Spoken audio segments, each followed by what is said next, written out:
એટલે મસ્ત કાઠિયાવાડી સંભારો છે। કોબીનો સ્વાદ કાચો હોય તો જ સંભારો ખાવાની મજા આવશે। નમસ્તે મિત્રો, જય શ્રી કૃષ્ણ, જય માતાજી। અમારે અહીંયા એક નરસિંહભાઈ છે મારા મિત્ર, એ કે તું કોબીનો સંભારોની રેસીપી બનાવજે, તારા હાથનો કોબીનો સંભારો મસ્ત બને છે। તો કોબીના સંભારા માટે આપણે આ કોબી લીધી છે અને આ મરચાં લીધા છે, મીઠું, હળદર ને રાઈ એટલી વસ્તુ આવશે। અને આ કોબીનું કટિંગ કરી લઈએ અને મરચાંનું કટિંગ કરી લઈએ આપણે।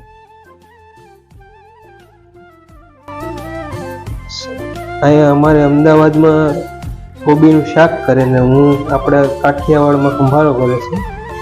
તો આપણે આવી રીતના મરચાં કાપી નાખશું। 4 મરચાં નાખવાના છે। અમારે 2 જણાને 3 જણાને સંભારો ખાવાનો છે। તમારે વધારે બનાવો તો વધારે મરચાં અને કોબી નાખી દો।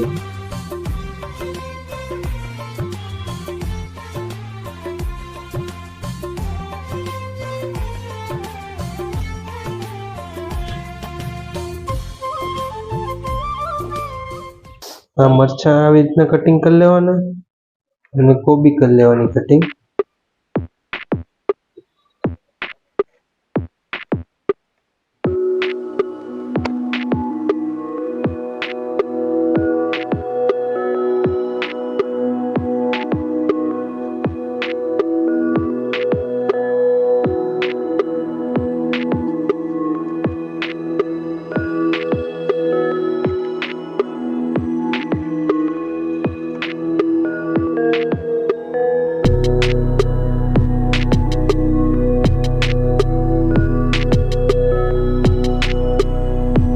સંભારા માટે આપણે આવી રીતના કોબી કટિંગ કરશું।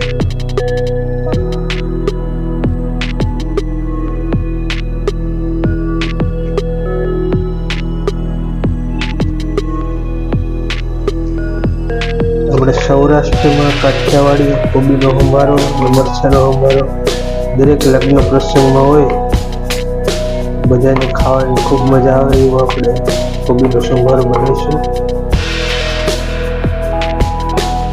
આપણે આ કોબી કટિંગ થઈ ગઈ છે। 2 જણાને સંભારો આરામથી થઈ જાય। તમારે વધારે માણસો હોય તો વધારે બનાવજો। હવે આપણે આને તેલ મૂકી અને કોબીને મરચાંને વધારે તેલ નથી દેવાનું। આપણે 1 ચમચી તેલ લેવાનું છે। વધારે સંભારો બનાવવા માટે 1 ચમચી તેલ લેવાનું છે, વધારે કંઈ નથી લેવાનું। અને પછી આપણે પહેલાં રાઈ નાખીને રાઈ ફોડી નાખવાની છે। ગરમ થઈ ગયું છે સંભારા માટે। હવે એમાં આપણે 1 ચમચી રાઈ નાખી દઈએ। રાઈ ફૂટી જાય પછી જ આપણે મરચાં નાખવાના। સંભારામાં રાઈ જરૂરી છે, તો જ આપણે કાઠિયાવાડી સ્વાદ આવશે। રાઈ ફૂટી ગઈ છે, આપણે મરચાં નાખી દઈએ।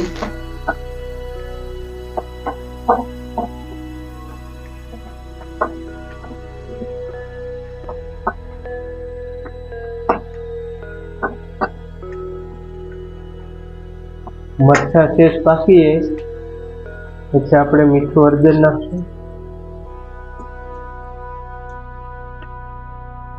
હવે આપણે 1/2 ચમચી હળદર નાખી દીધી છે।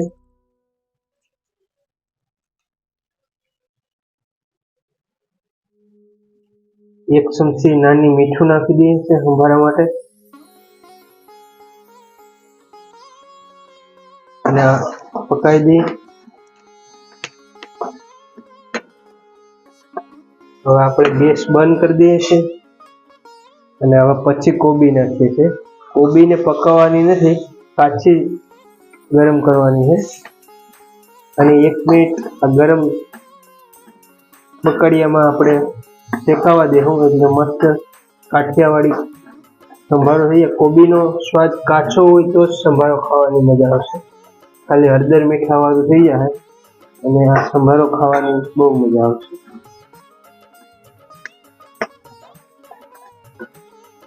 આ ગરમ વાસણમાં આપણે 1 મિનિટ પકાવશું એટલે કોબી મસ્ત પાકી જાય.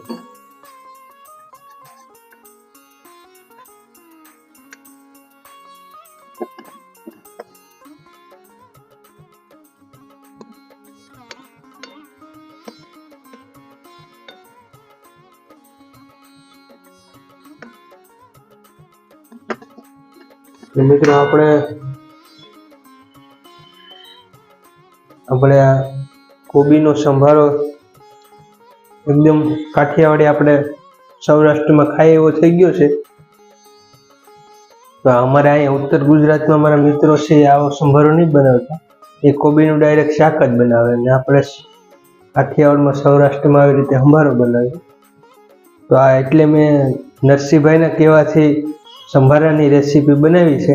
અને જો તમને પણ આ સારી લાગતી હોય તો આને લાઈક, શેર અને સબસ્ક્રાઈબ જરૂર કરજો. મળીશું અગલા વિડીયોમાં.